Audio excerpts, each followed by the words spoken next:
我叫于麗莎，目前係香港理工大學擔任高級保安員。其實我當初加入呢個大家庭，完全係因緣際會，冇諗到就開始到我嘅保安員職啦。回想當初入職第一日，真係啱啱發生一樣。那天監督蓮姐親自指導我鎖課室門同埋演講廳嘅門，一打抽鎖匙見到係好驚。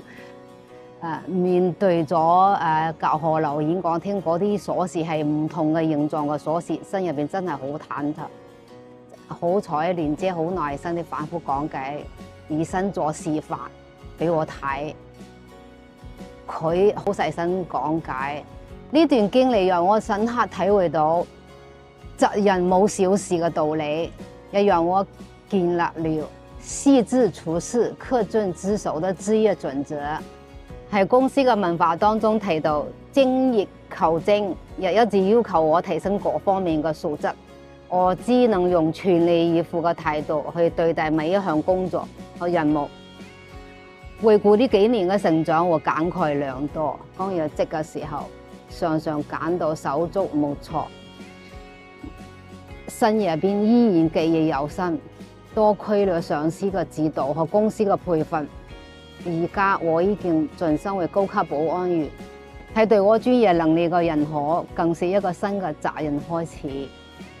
哇！呢度係我新奇嘅地方，我已經升咗1年幾啦，喺呢個。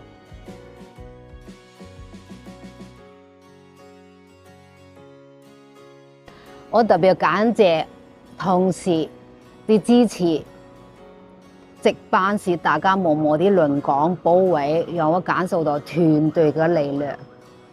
未來我一定會秉持安全冇小事嘅信念，用更出色嘅業務能力守護我嘅崗位，傳承團隊互助精神，幫助新同事成長，和大家一齊共同築牢理工大學嘅安全防線。